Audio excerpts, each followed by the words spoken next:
Hello everyone, அனைவருக்கும் இதயம் கலந்த வணக்கங்கள். Welcome to EduM Academy's YouTube channel. So இன்னைக்கு நம்ம PGTRB-ல இருக்கக்கூடிய ஒன் ஆஃப் த பேப்பரான GK-வில் இருக்கக்கூடிய யூனிட் 5 ஜெனரல் சயின்ஸ் பத்தி தான் இன்னைக்கு இந்த வீடியோல நம்ம பார்க்க போறோம். சரிங்களா? சோ நீங்க இப்போ ஸ்கிரீன்ல பாத்துட்டு இருக்க இந்த பிடிஎஃப் உங்களுக்கு வேணுங்கிற பட்சத்துல நம்ம அகாடமிக்கில் ஒரு ஆப் இருக்கு. ஆப்பினுடைய லிங்க் நான் டிஸ்கிரிப்ஷன்ல கொடுத்துருக்கேன். சோ நீங்க டிஸ்கிரிப்ஷன்ல போயிட்டு லிங்கை கிளிக் பண்ணி ஆப்ல இந்த பிடிஎஃப் நீங்க பர்ச்சேஸ் பண்ணிக்கலாம். சோ ஆல் 10 யூனிட்ஸ்க்குமே நம்ம கிட்ட பிடிஎஃப்ல நோட்ஸ் இருக்கு. அண்ட் இந்த பிடிஎஃப் நீங்க பர்ச்சேஸ் பண்றதுல உங்களுக்கு டபுள் பெனிஃபிட் என்னன்னு பாத்தீங்கன்னா, உங்களுக்கு பிடிஎஃப்மே கிடைச்சிரும் அண்ட் யூனிட் வைஸ் உங்களுக்கு டெஸ்ட்டுமே கிடைச்சிரும். டெஸ்ட் சீரீஸ்மே நீங்க ஆப்ல மல்டிபிள் டைம்ஸ் ஆக்சஸ் பண்ணிக்கலாம். So without any delay, we will enter into today's session. So in your topic, as I told you previously, general science. அதாவது 5th யூனிட். ஓகேங்களா? ஸோ இந்த 5th யூனிட்ல main core என்னன்னு பாத்தீங்கன்னா, scientific knowledge, scientific tempo, main concepts of life science, evolution, nutrition, health and hygiene, human disease, environment and ecology. So இதுதான் நம்மளோட சிலபஸ்ல இருக்கக்கூடிய topics இந்த யூனிட்ல. ஓகேங்களா? ஸோ ஃபர்ஸ்ட் டாபிக் என்ன? Scientific knowledge. ஸோ நம்ம சயின்டிபிக் நாலேஜ் பத்தின டெஃபினிஷன் கொடுக்கப்பட்டிருக்கு. சரிங்களா? Knowledge gained through observation, experimentation and reasoning using the scientific method. So நீங்க இந்த நோட்ஸ்ல பாத்தீங்கன்னாலே தெரியும், இந்த நோட்ஸ் வந்து ஒரு பைலிங்குவல் நோட்ஸ். ஒரு கான்செப்ட், அந்த கான்செப்ட் முடிஞ்சதுமே அதை தமிழ்லயும் கொடுக்கப்பட்டிருக்கும். ஓகேங்களா? சோ அதே அந்த டெஃபினேஷனை அப்படியே தமிழ்லயுமே கொடுத்திருக்காங்க. கவனிப்பு, பரிசோதனை, தர்க்கம் மூலம் பெறப்படும் அறிவு அறிவியல் முறைப்படி எனப்படும். அடுத்தது பாருங்க கேரக்டரிஸ்டிக்ஸ். சோ கேரக்டரிஸ்டிக்ஸ் பாருங்க, எவிடன்ஸ் பேஸ்ட், அதாவது ஆதார அடிப்படையில் ஆனது. அண்ட் அதனுடைய அப்ஜெக்டிவ் டெஸ்டபிள் அண்ட் ரிப்பீட்டபிள். ஒரு டெஸ்ட்டை நீங்க எத்தனை தடவை வேணா ரிப்பீட் பண்ணி பார்க்கலாம் இல்லைங்களா? So dynamic. டைனமிக்ன்றப்போ பாத்தீங்கன்னா, இப்போ ஒண்ணும் இல்லைங்க, நம்ம கையில இருக்க செல்போன் எடுத்துக்கோங்க. ஃபர்ஸ்ட் இந்த ஒரு மாடல்லயே வந்திருக்கும். ஃபர்ஸ்ட் வேற மாதிரி வந்தது இல்லைங்களா? அதுக்கப்புறம் ஒரு பேசிக் செட் மாதிரி வந்தது. அண்ட் தென் நெக்ஸ்ட் பாத்தீங்கன்னா, நம்மளுக்கு வந்து ஒரு டேபிள் மேல வச்சுக்கக்கூடிய ஒரு லேண்ட்லைனா தான் நம்ம யூஸ் பண்ணிட்டு இருந்தோம். அதுக்கப்புறம் இந்த நோக்கியா மாதிரியான பேசிக் செட்ஸ் எல்லாமே வந்துச்சு. கொஞ்சம் கொஞ்சமா அடுத்தடுத்த நிலைக்கு வரும்போது எஸ்எம்எஸ் அனுப்பலாம். அதுக்கப்புறம் பாத்தீங்கன்னா அந்த டச் போன் வந்தது. சோ அதுல ஒரு கேமரா வந்தது, ரெக்கார்ட் பண்ணக்கூடிய ஆப்ஷன்ஸ் வந்துச்சு. சோ அதனுடைய பரிமாண வளர்ச்சி பாத்தீங்கன்னா இன்னைக்கு நம்ம கையில இருக்கக்கூடிய ஐபோனா இருக்கு இல்லைங்களா? சோ ஐபோன் இருக்கு, டேப் இருக்கு, லேப்டாப்ல கூட பாத்தீங்கன்னா டச் வந்துருச்சு இல்லைங்களா? சோ ஃபர்ஸ்ட் ஜெனரேஷன் செகண்ட் ஜெனரேஷன்ல பாத்தீங்கன்னா கம்ப்யூட்டர்ஸ் இப்படி கிடையாது.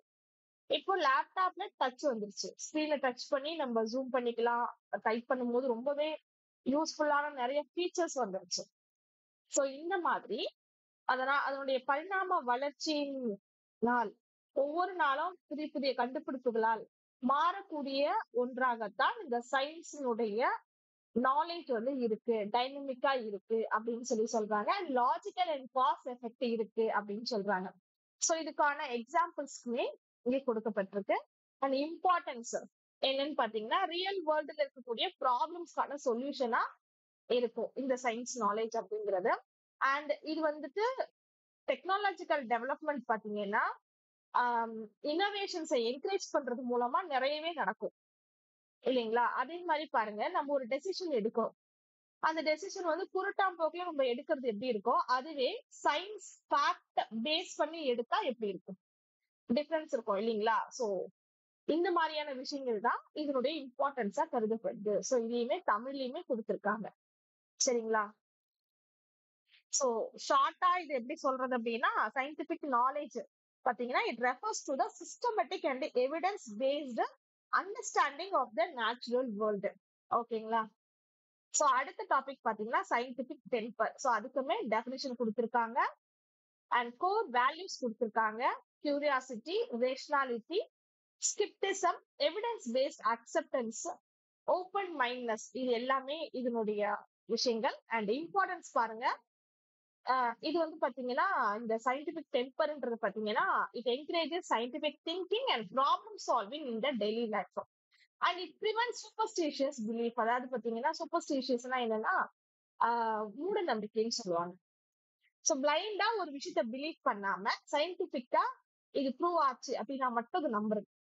சோ இது எதுக்கு உதவும் அப்படின்னா ஒரு முக்கியமான ஒரு டெசிஷன் எடுக்கணும் இந்த சொசைட்டிக்கான இந்த கவர்னன்ஸ்க்காக அப்படின்றப்போ இந்த சயின்டிபிக் மெத்தட்ஸ் எல்லாமே நம்மளுக்கு உதவியா இருக்கும். சரிங்களா? சோ இதை ஷார்ட்டா எப்படி சொல்லலாம் இந்த சயின்டிபிக் டெம்பரா அப்படின்னா, ஒரு விஷயத்த லாஜிக்கா ரேஷனலா அப்சர்வ் பண்ணி டெஸ்ட் பண்ணி கொஸ்டின் பண்ணி அந்த கொஸ்டின் அப்படியே ஹைப்போதெட்டிக்கல் கொஸ்டினா மாத்தி ஃப்ரேம் பண்ணி அண்ட் அந்த ஹைப்போதெட்டிக்கல் கொஸ்டினை அனலைஸ் பண்ணி ஒரு டெசிஷனை எடுத்தா அததான் நம்ம சயின்டிபிக் டெம்பர் அப்படின்னு சொல்லுவோம். சரிங்களா? சோ சயின்டிபிக் டெம்பர் இந்தியால எந்த அளவுக்கு இருக்கு அப்படிங்கறத பத்தி இங்க சொல்லப்பட்டிருக்கு. சோ ஆர்டிகல் 51A(H)ல நம்ம கான்ஸ்டிடியூஷன்ல இது பத்தின விஷயங்கள் எல்லாமே இருக்கு. அண்ட் ஜவஹர்லால் நேருவோட பீரியட்ல பாத்தீங்கன்னா இதை ப்ரொமோட் பண்ணியிருக்காங்க. சோ அதுக்கான உதாரணங்கள் எல்லாம் இங்க கொடுக்கப்பட்டிருக்கு. நெக்ஸ்ட் கான்செப்ட் பாத்தீங்கன்னா life science concepts. So main concept of life science அப்படின்னு நான் சொன்னேன் பாத்தீங்களா, தேர்ட் டாபிக் நம்மளோட யூனிட் 5ல. சோ அந்த கான்செப்ட் தான் இங்க நம்ம பேசுறோம். It was a study of living organisms and different life process. சரிங்களா? சோ லைஃப் ப்ராசஸ் விஷயங்கள்ல தான் நம்ம இந்த டாபிக்ல வந்து பார்ப்போம். சோ ஃபர்ஸ்ட் அண்ட் ஃபர்மோஸ்டா செல் பத்தி கொடுத்துருக்கு. செல் வந்து ஒரு பேசிக் யூனிட் ஆஃப் லைஃப் இல்லைங்களா? அதே மாதிரி எனர்ஜி பத்தி கொடுத்துருக்கு அண்ட் ஜெனடிக்ஸ் பத்தி சொல்லியிருக்கு. சோ இது ரொம்ப முக்கியமான விஷயம் பாத்தீங்கன்னா அனாட்டமி. சோ அனாட்டமி பத்தி நிறைய பேருக்கு தெரிஞ்சிருக்கும். It is a study of form and functions in plants, animals and other organisms, especially in humans. சரிங்களா? அதே மாதிரி ஆஸ்ட்ரோபயாலஜி அப்படின்னா என்னன்னு கேட்டீங்கன்னா it is a study of the formation and presence of life in the universe. ஓகேங்களா? இன்னொரு ஒரு முக்கியமான டாபிக் என்னன்னு பாத்தீங்கன்னா பயோகெமிஸ்ட்ரி. ஸோ பயோகெமிஸ்ட்ரி அப்படின்னா என்ன அப்படின்னா it is a study of the chemical reactions required for the life to exist and function, usually a focus on the cellular level. And next topic genetics, as you seeing in the screen. Genetics வந்து என்ன அப்படின்னு கேட்டீங்கன்னா அது ஒரு ஆர்கானிசம்ல இருக்கக்கூடிய jeans and genetic வேரியேஷனை பத்தி ஸ்டடியை தான் நம்ம ஜெனடிக்ஸ் அப்படின்னு சொல்லுவோம். நெக்ஸ்ட் ஹோமியோஸ்டாசிஸ் அப்படின்னு சொல்லிட்டு கொடுத்திருக்காங்க. It maintenance stable internal conditions in organism. அடுத்தது பாருங்க WBC அப்படின்னா ஒயிட் பிளட் செல். சோ இது வந்து ஒரு நம்ம உடம்புல இருக்கக்கூடிய நோய் எதிர்ப்பு சக்தி அப்படின்னே சொல்லலாம். ஓகேங்களா? சோ இம்யூன் சிஸ்டம் பத்தி நம்ம பார்க்கும்போது ஆன்டிபாடிஸும் பிளட் ஒயிட் பிளட் செல்லுமே ரொம்ப இம்பார்ட்டன்டான விஷயங்களா இருக்கு. சோ இம்யூன் சிஸ்டம் அப்படின்னா ஒண்ணும் இல்லைங்க, அது ஒரு net off biological system that protects ஒரு ஆர்கானிசம் ஃப்ரம் டிசீஸ். ஓகேங்களா? சோ நெக்ஸ்ட் வந்து பாத்தீங்கன்னா பிளாட்லெட்ஸ். சோ பிளாட்லெட்ஸ் பத்தி பார்க்கும்போது ஒண்ணும் இல்ல, நம்ம இப்போ காய்கறி அறிகிறோம்னு வச்சுக்கோங்களேன். சோ அப்போ கட்டிப்பட்டு நமக்கு லைட்டா ஸ்கிராச் ஆயிட்டு அது வந்து பிளட் ப்ளீட் ஆகுதுன்னு வச்சுக்கோங்களேன். அந்த ப்ளீட் ஆகுறது ஒரு கட்டத்துல பாத்தீங்கன்னா அந்த ரத்தம் வந்து கொஞ்சம் அப்படியே கட்டின மாதிரி ஆகி அப்படியே நின்றுடும் பிளட் வர்றது. சோ இந்த ஒரு ப்ராசஸ் தான் இந்த பிளாட்லெட்ஸ் வந்து பண்ணுது. இந்த பிளாட்லெட்ஸ் அப்படின்றது என்ன அப்படின்னா இது வந்து ஒரு பிளட் செல்லுங்க. இதனோட வேலை வந்து என்னன்னு பாத்தீங்கன்னா it stops bleeding by clotting. அந்த ரத்தம் வந்து ஒரு மாதிரி உறைஞ்சு கட்டி போயிடும். சோ அது மூலமா இந்த ரத்தத்தை வந்து நிறுத்துறது தான் இந்த பிளாட்லெட்ஸ், ரத்த தட்டுக்கள். சோ அடுத்த டாபிக் வந்து பிளான்ட் டிரான்ஸ்போர்ட். சோ சீலம், கோலம், டிரான்ஸ்பிரேஷன் அதை பத்தி எல்லாம் இங்க கொடுத்துருக்கு. டிரான்ஸ்பிரேஷன்னா ஒண்ணும் இல்லைங்க, இப்போ நம்ம பிளான்ட்ல பாத்தீங்கன்னா சில பார்ட்ஸ் வந்து நம்ம ஏரியல் பார்ட்ஸ் அப்படின்னு சொல்லுவோம். லீஃப், ஸ்டெம், ஃபிளவர் இதெல்லாம் ஏரியல் பார்ட்ஸ். சோ இந்த ஏரியல் பார்ட்ஸ் மூலமா அந்த பிளான்ட்குள்ள இருக்க தண்ணி பாத்தீங்கன்னா எவாப்ரேட் ஆயிடும். சோ அதுதான் நம்ம டிரான்ஸ்பிரேஷன் அப்படின்னு சொல்றோம். அடுத்த டாபிக் பாருங்க, எக்கோசிஸ்டம் அப்படின்னு சொல்லி கொடுத்திருக்காங்க. சோ இந்த எக்கோசிஸ்டம் அப்படின்னா என்னன்னு கேட்டீங்கன்னா, it is a system formed by organism in interaction with their environment அப்படின்னு சொல்லலாம்.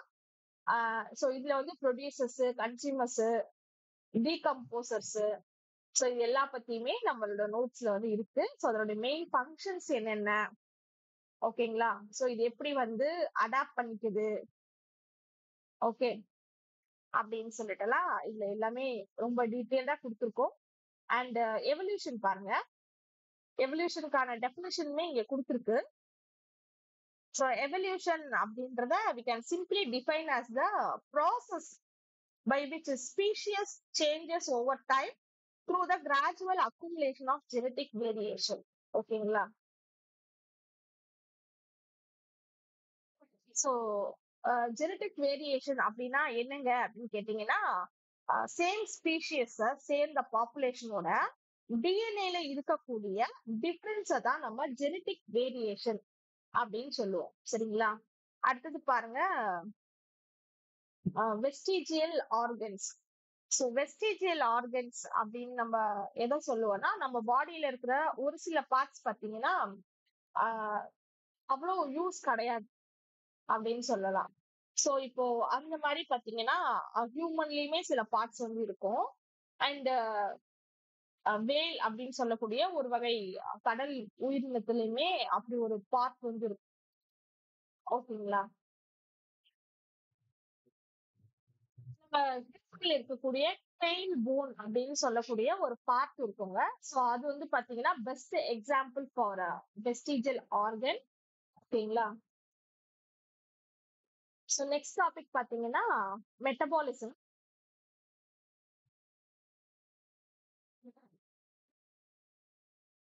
மெட்டபாலிசம் அப்படிங்கறத பொதுவா நம்ம எப்படி சொல்லுவோம் அப்படின்னா, மெட்டபாலிசம் என்பது a set of life sustaining chemical reactions.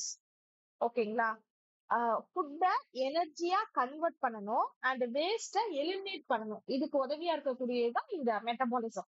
ஓகேங்களா? சோ இந்த மெட்டபாலிசம் ரெண்டு வகைகளா பிரிக்கலாம். ஒண்ணு கேட்டபாலிசம், இன்னொன்னு அனபாலிசம். சோ இந்த கேட்டபாலிசம் தமிழ்ல சிதை மாற்றம், சிதை மாற்றம் அப்படின்னு சொல்லுவாங்க. அந்த அனபாலிசம் வளர் மாற்றம் அப்படின்னு சொல்லுவாங்க. சோ இந்த அனபாலிசம் அப்படின்றது என்னன்னு பாத்தீங்கன்னா, புரதங்கள் மற்றும் டிஎன்ஏ போன்ற செல்களுக்கு தேவையான சேர்மங்களின் தொகுப்பை தான் நம்ம அனபாலிசம் அப்படின்னு சொல்லுவோம். வேற நம்ம வந்து இந்த சிதை மாற்றம் அப்படின்னு சொல்லப்படுற கேட்பாலிசம் வந்து நம்ம என்னன்னு சொல்லுவோம்னா, ஒரு பெரிய மூலக்கூறுகளை சிறியவனாக உடைக்கும். ஓகேங்களா? வளர் மாற்றம் சக்தியை பயன்படுத்தி புரதம், நியூக்ளிக் அமிலம் போன்ற கலத்தின் கூறுகளை உருவாக்கும். கேட்டபாலிசம். ஓகேங்களா? நெக்ஸ்ட் டாபிக் பாருங்க, என்சைம்ஸ். சோ என்சைம் பத்தி சொல்லணும்னா, என்சைம் அப்படின்றத நொதி அல்லது நொதியம் அப்படின்னு சொல்லி நம்ம சொல்லலாம். உணவு வந்து செரிக்கப்பட்டு அதிலிருந்து ஆற்றல் பெறப்படுதலை என்சைம் அப்படின்னு சொல்லி நம்ம சொல்றோம். சரிங்களா? நெக்ஸ்ட் பாருங்க, லாமார்க்ஸ் தியரி. சோ லாமார்க்கோட தியரி பாத்தீங்கன்னா, லாமார்க் அப்படின்ற ஒரு ஃபர்ஸ்ட் அவரோட ஃபுல் நேம் பாத்தீங்கன்னா ஜீன் பாப்டிஸ்ட் டி லாமார்க். இவர் வந்து யாருன்னு பாத்தீங்கன்னா ஒரு பிரெஞ்சு பொட்டானிஸ்ட். இவர் வாழ்ந்த காலகட்டம் பாத்தீங்கன்னா 1744 பிறந்து 1829 வரைக்கும் வாழ்ந்திருக்காரு. லாமார்க் அப்படிங்கிற ஒருத்தர் பரிணாம கோட்பாட்டை தனது நூலான விலங்கியல் தத்துவம் அப்படின்னு அவர் ஒரு புக் எழுதுவாரு. அந்த புத்தகத்துல அவர் குறிப்பிட்டிருக்காரு. சரிங்களா? சோ அதை பத்தின டீட்டெயில்ஸ் எல்லாமே நம்ம நோட்ஸ்ல வந்து இருக்கு. அடுத்தது ரொம்பவே ஃபேமஸான ஒரு தியரி, டார்வினோட தியரி. அதாவது குரங்கிலிருந்து இருந்து மனிதன் வந்தான் அப்படிங்கறத அவரோட தியரியா இருக்கப்பட்டுச்சு. சோ இந்த லாமார்க்கோட தியரி பத்தி இன்னொரு முக்கியமான விஷயம் சொல்லியிருப்பேன். சோ இந்த தியரி வந்து பேசிக்கலி எப்படின்னாங்க, ஒரு ஜிராஃபி வச்சு ஒரு எக்ஸ்பெரிமெண்ட் பண்றாங்க. ஜிராஃபியினுடைய கழுத்து ஓரளவுக்கு நீளமா இருக்கு. ஒரு மரத்தினுடைய ஒரு கிளையில இருக்கக்கூடிய ஒரு இலையை வந்து அது சாப்பிடுறதுக்காக தன்னுடைய கழுத்தை எக்கி எக்கி சாப்பிடுறதுனால திரும்ப திரும்ப அந்த வேலையை செய்யறதுனால அதன் மூலமாக அதனுடைய கழுத்தினுடைய லென்த் இன்னும் கொஞ்சம் ஜாஸ்தி ஆகுதாம். சரிங்களா? அதை ஸ்ட்ரெச் பண்ணி அந்த ஸ்ட்ரெச்சோட நெக் வந்து அடாப்ட் ஆகுது. ஓகேங்களா? சோ அது ஜென்ரேஷன் அடுத்தடுத்த ஜென்ரேஷன் என்ன ஆகுதுன்னா அது அந்த ஜீன்ல சில மாற்றங்கள் வந்து ஏற்படுறது மூலமா இன்னும் கழுத்தினுடைய சென்டிமீட்டர் அந்த அளவு லென்த் பாத்தீங்கன்னா அதிகரிச்சுட்டே வரும். சோ இத சொல்றதுதான் லாமார்க்கோட தியரி. சரிங்களா? நெக்ஸ்ட் பாத்தீங்கன்னா டார்வினோட தியரி நான் சொன்ன மாதிரி அதாவது குரங்குல இருந்து மனிதன் வந்து வந்தான் அப்படின்ற மாதிரியான ஒரு தியரி. சோ அவரோட புக்கோட நேம் பாத்தீங்கன்னா 1859 on the origin of species by means of natural selection or the preservation of favoured races in the struggle for life அப்படின்னு சொல்லிட்டு ஒரு புக்கை எழுதுறாரு. சோ அந்த புக்ல தான் இந்த ஒரு நேச்சுரல் செலக்ஷன் அப்படின்ற அந்த கான்செப்ட அவரு எழுதுறாரு. சரிங்களா? அடுத்த ஒரு டாபிக் பார்க்கலாம். இது மாடர்ன் சிந்தட்டிக் தியரி. ஓகேங்களா? நவீன ஒப்பனை கோட்பாடு, நியூ டார்வினிசம் அப்படின்னு இதுக்கு இன்னொரு ஒரு பெயர். சோ அதை பற்றிய விஷயங்களை வந்து இங்க சொல்லியிருக்காங்க. சோ இந்த தியரியில பாத்தீங்கன்னா டார்வினோட தியரியும் ஜெனட்டிக்கல் சம்பந்தமான தியரிஸுமே ஒரு கம்பைண்டா இதுல இருக்கும். அண்ட் எவிடன்ஸ் ஆஃப் எவல்யூஷன் பத்தி சொல்லியிருக்காங்க. அதுல பாசில்ஸ், கம்பேரிட்டிவ் அனாட்டமி, சோ இதெல்லாம் பத்தி டீல் பண்ணிருக்கோம். சோ வெஸ்டிஜியல் ஆர்கன்ஸ் பத்தி நான் முன்னாடியே சொன்னேன். Useless part. ஓகேங்களா? அடுத்தது பாருங்க எம்ப்ராய்லஜி அப்படின்னு சொல்லிட்டு சொல்லியிருக்கு. சோ இதுல ஃபோசில்ஸ் அப்படின்னா என்னன்னு பாத்தீங்கன்னா ஃபோசில்ஸ பத்தி ஸ்டடி பண்றதுக்கான அந்த ஸ்டடியினுடைய பேர் பாத்தீங்கன்னா பேலியோ ஆண்டாலஜி. சரிங்களா? சோ அந்த பேலியோ ஆண்டாலஜி வந்து பாத்தீங்கன்னா ஃபாசில பத்தி ஸ்டடி பண்றதை நம்ம பேலியோ ஆண்டாலஜி அப்படின்னு சொல்றோம். அதுல என்னென்ன தகவலை நம்ம தெரிஞ்சுப்போம் அப்படின்னு பாத்தீங்கன்னா ஒரு உடற்கூறு இருக்குன்னா அதனுடைய ஏஜ், ஓகேங்களா, மெத்தட் ஆஃப் ஃபார்மேஷன், அப்புறம் அதனுடைய எவல்யூஷனரி சிக்னிபிகன்ஸ், இது எல்லாத்தையும் பத்தியுமே இந்த ஃபாசில் இருந்து நம்ம ஸ்டடி பண்ணிடுவோம். அடுத்தது கம்பேரிட்டிவ் அனாட்டமி. கம்பேரிட்டிவ் அனாட்டமி அப்படின்னா என்ன அப்படின்னு பாத்தீங்கன்னா இதுவும் ஒரு study of similarities and differences in the anatomy of different species. ரெண்டு ஸ்பீஷியஸ் இருக்கு அப்படின்னா அதுல என்ன சிமிலாரிட்டிஸ் என்னென்ன இருக்கு, அதாவது ஒற்றுமை வேற்றுமை என்னென்ன இருக்கு அப்படின்னு ரெண்டு அனாட்டமியை கம்பேர் பண்ணி படிக்கிறதா நம்ம கம்பேரிட்டிவ் அனாட்டமி அப்படின்னு சொல்றோம்.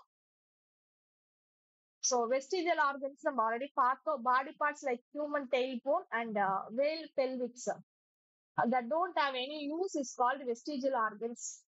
அடுத்தது பாருங்க எம்ப்ராய்லஜி.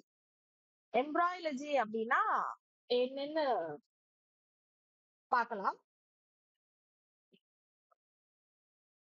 அதாவது கருக்கள் மற்றும் அவற்றின் வளர்ச்சி பற்றிய ஆய்வை கையாளும் உயிரியல் மற்றும் மருத்துவத்தின் கிளை. அதுதான் நம்ம வந்து எம்ப்ராய்லஜி அப்படின்னு சொல்லுவோம். சரிங்களா? நெக்ஸ்ட் மாலிகுலர் பயாலஜி அப்படின்றதுனா என்ன அப்படின்னா மாலிகுலர் பயாலஜி அப்படிங்கிறது நம்ம காமனா சொல்லணும்னா it is a branch of biology. சரிங்களா? மேக்ரோ மாலிகுலர்ஸ் இருக்கு இல்லைங்களா? மேக்ரோ மாலிகுலர்ஸ் என்று சொல்லப்படும் புரோட்டீன்ஸ், அப்புறம் இந்த நியூக்ளிக் ஆசிட்லாம் இருக்கு இல்லைங்களா? அதனுடைய ஸ்ட்ரக்சர் அண்ட் ஃபங்க்ஷன் பத்தி டீல் பண்றது இந்த மாலிகுலர் பயாலஜி. நெக்ஸ்ட் டாபிக் பார்க்கலாம். Next topic human evolution. So human evolution பத்தி பார்க்கும்போது பாத்தீங்கன்னா ஆஸ்ட்ரோபித்திகாஸ் அப்படின்னு சொல்லிட்டு ஒரு மேனோட நேம் சொல்லுவாங்க. அந்த மேனுடைய ஆஸ்ட்ரோலோபித்திகாஸ் அப்படின்னு சொல்லிட்டு 4 மில்லியன் இயர்ஸ் அகோ ஆப்பிரிக்கால வாழ்ந்த மனிதனுடைய பெயர்னா இப்ப நம்ம சொல்ற மாதிரி சுரேஷ், ரமேஷ் அந்த மாதிரி இல்லைங்க. அந்த பரிணாம வளர்ச்சியில வரக்கூடிய அந்த மேனுக்கு கொடுக்கப்பட்ட ஒரு நேம். சரிங்களா? அந்த செட் ஆஃப் மேன்ஸ். சோ இந்த வகையிலான மனிதர்கள் வந்து வாழ்ந்திருக்காங்க. அடுத்தது பாத்தீங்கன்னா ஹோமோ ஹப்ளிஸ் அப்படின்னு சொல்லிட்டு இந்த ஹோமோ ஹப்ளிஸ் பாத்தீங்கன்னா கிட்டத்தட்ட 2.5 மில்லியன் இயர்ஸ் ஆகோ வாழ்ந்தவர்கள். அடுத்ததா homo erectus. So homo erectus பத்தி பார்க்கும்போது இந்த சிக்குமுக்கி கல்லை வச்சு நெருப்ப கண்டுபிடித்தா மனிதன் அப்படின்னு சொல்றாங்க பாத்தீங்களா, அந்த மனிதன் தான் இந்த ஹோமோ எரக்டஸ். ஓகேங்களா. அடுத்தது பாத்தீங்கன்னா ஹோமோ ஹெடில்பர்க் ஹெடில்பர்க் ஜீனிசிஸ் அப்படின்னு சொல்லிட்டு அவங்க கூட நியாண்டர்தல்ஸ் மேனும் வாழ்ந்திருக்காங்க. ஹோமோ ஹைடல்பெர்ஜினியஸ் அதுக்கப்புறம் நியாண்டர்தல் அப்படின்னு சொல்லிட்டு 2 மனிதர்கள் வந்து வாழ்ந்திருக்காங்க. சோ இவங்களோட காலகட்டத்துல பாத்தீங்கன்னா சொபஸ்டிகேட்டடான டூல்ஸ்னுடைய யூசேஜ் இருந்திருக்கு. அண்ட் அதிகப்படியான மனித நாகரிக வளர்ச்சி வந்து ஏற்பட்டிருக்கு. இவர்களுக்கு அடுத்த காலகட்டத்தில் வாழ்ந்த மனிதனை நாம் ஹோமோசேப்பியன்ஸ், அதாவது இப்போது இருக்கக்கூடிய மாடர்ன் ஹியூமன்ஸாக நம்ம கருதுறோம். சோ இந்த எவல்யூஷன் வந்து ஆப்பிரிக்கால 3 லட்சம் வருடங்களுக்கு முன்னதாக வந்தவன் தான் இந்த ஹோமோசேப்பியன்ஸ். அடுத்த டாபிக் பார்ப்போம். ஹோமோசேப்பியன்ஸ் பத்தி நம்ம பார்த்தோம் இல்லைங்களா. நியூட்ரிஷன் பத்தி நம்ம பார்ப்போம். சோ நியூட்ரிஷனை சிம்பிளா சொல்லணும்னா it is a process of providing or obtaining the food necessary for health and growth. So நம்ம உடல் வந்து வளர்றதுக்கும் நம்ம உடலுக்கு தேவையான சக்தியும் கிடைக்கிறதுக்கு இந்த நியூட்ரிஷன் தான் உதவியா இருக்கு. ஸோ அந்த நியூட்ரிஷன்ல carbohydrates, proteins, fats, vitamins, minerals and water எல்லாமே இருக்கும். ஸோ இதுல டெஃபிஷியன்சி அப்படின்னு சொல்லிட்டு நம்ம எதை சொல்லுவோம் அப்படின்னா அயன் கம்மியா இருக்கு, வைட்டமின் டி, சி இந்த மாதிரி ஒவ்வொரு வைட்டமின்ஸோட டெஃபிஷியன்சி கம்மியா இருந்தா அதுக்கேற்ற மாதிரி நம்ம உடல்ல சில மாற்றங்களை நம்ம பார்க்கலாம். ஸோ டெஃபிஷியன்சி அப்படின்றத லிட்டரலா நம்ம அப்படியே டிரான்ஸ்லேட் பண்ணி சொல்லணும்னா சத்து குறைபாடு அப்படின்னு சொல்லிக்கலாம். நியூட்ரிஷனல்ல டெஃபிஷியன்சி அப்படின்னா ஒண்ணும் இல்லைங்க, நம்ம உடல் ஃபங்க்ஷனாக தேவையான வைட்டமின்ஸ் அண்ட் மினரல்ஸினுடைய பற்றாக்குறையை இது குறிக்கும். சரிங்களா. அடுத்தது ஹெல்த். ஹெல்த் நம்ம எதங்க சொல்லுவோம், total bodily and mentally well being தான் நம்ம ஹெல்த்னு சொல்லுவோம். சரிங்களா. ஹைஜீன் அப்படிங்கிறது ஒரு கிளீனான என்விரான்மெண்ட். நெக்ஸ்ட் டாபிக் வந்து human disease. So human disease அப்படிங்கிறதுனா என்ன அப்படின்னா இது வந்து ஒரு interpretation or adjustment of a person normal state that interrupts or modifies vital functions. So நாமளே நம்ம உடம்புல நடக்கக்கூடிய சில ஃபங்க்ஷன்ஸ் வந்து சில டிசீஸ் ஏற்படுறதுனால அது நடக்காம அந்த மாதிரி ஏற்படக்கூடிய ஒரு சூழலை தான் நம்ம ஹியூமன் டிசீஸ்ன்னு சொல்லி சொல்றோம். ஸோ இதுல வந்து கம்யூனிகேபிள் டிசீஸ், நான் கம்யூனிகபிள் டிசீஸ்ன்னு சொல்லிட்டு நம்ம வகைப்படுத்தலாம். சில தொற்றுகள் பாத்தீங்கன்னா இப்போ மலேரியா, இன்ஃபுளுன்சா, அப்புறம் டிபி இதெல்லாம் பாத்தீங்கன்னா நம்ம டைரக்ட் கான்டாக்ட் அந்த பேஷண்ட்ஸோட இருந்தோம், லைக் கொரோனா டைரக்ட் கான்டாக்ட்ல இருந்தோம்னா கண்டிப்பா அது ஸ்ப்ரெட் ஆகிறதுக்கான சான்சஸ் வந்து அதிகமா இருக்கும். அதுவே நான் கம்யூனிகபிள் டிசீஸ் சில டிசீஸ் வந்து இருக்கும். அந்த டிசீஸ் எல்லாம் பாத்தீங்கன்னா நம்ம டைரக்டா ஒரு பர்சனுக்கும் இன்னொரு பர்சனுக்கும் அந்த மாதிரி டிசீஸ் வந்துட்டு டிரான்ஸ்மிட்டபிள் கிடையாது. ஸோ அதுக்கான எக்ஸாம்பிள்ஸ் பாத்தீங்கன்னா டயபெட்டிஸ், ஹைப்பர் டென்ஷன் அதாவது பிபி, அப்புறம் கேன்சர் இதெல்லாம் வந்து பாத்தீங்கன்னா non communicable disease. Next topic பாத்தீங்கன்னா என்விரான்மெண்ட் அண்ட் எக்காலஜி. ஸோ என்விரான்மெண்ட்டுக்கு டெஃபினிஷன் கொடுத்திருக்காங்க. அண்ட் எக்கோ சிஸ்டம் பயோடைவர்சிட்டி பத்தியும் இங்க நமக்கு கொடுத்துருக்கு. சரிங்களா. ஸோ இன் ஜென்ரல் நம்ம என்விரான்மெண்ட் என்னங்க சொல்லுவோம், environment is everything that around us. It can be living or non living things, எல்லாத்தையுமே நம்ம என்விரான்மெண்ட் தான் நம்ம சொல்லுவோம் இல்லைங்களா. அதுவே எக்காலஜி அப்படின்றது it is interaction between different species and their surroundings சொல்லுவோம். ஸோ என்விரான்மெண்டல் பொல்யூஷன்ஸ் அப்படிங்கிறதுனா என்னங்க, அப்போ என்விரான்மெண்டல் பொல்யூஷன் அப்படிங்கிறதுனா it is a most challenging issues in 21st century. சரிங்களா. நம்மளோட சுற்றுச்சூழல்ல ஏற்படக்கூடிய மாசுதான் நம்ம என்விரான்மெண்டல் பொல்யூஷன் அப்படின்னு சொல்லி சொல்றோம். அடுத்தது conservation. So protecting natural resource and பயோடைவர்சிட்டியை நம்ம கன்சர்வேஷன் அப்படின்னு சொல்றோம். ஸோ என்னென்ன பொல்யூஷன் இஷ்யூஸ் இருக்கு அப்படிங்கிறத இங்க சொல்லியிருக்காங்க. ஒரு கிரீன் ஹவுஸ் அப்படின்னா என்ன அப்படின்னு பாத்தீங்கன்னா ஒண்ணும் இல்லைங்க, இப்ப நம்ம யூடியூப்ல கூட நம்ம நிறைய பார்த்திருப்போம், இந்த செடியெல்லாம் வளர்ப்பாங்க இல்லைங்களா.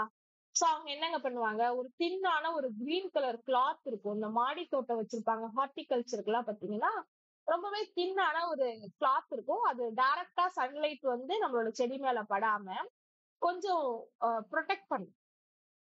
சோ அந்த மாதிரி இருக்கக்கூடியத நம்ம கிரீன் ஹவுஸ் செட்டப் அப்படின்னு சொல்லி சொல்றோம்.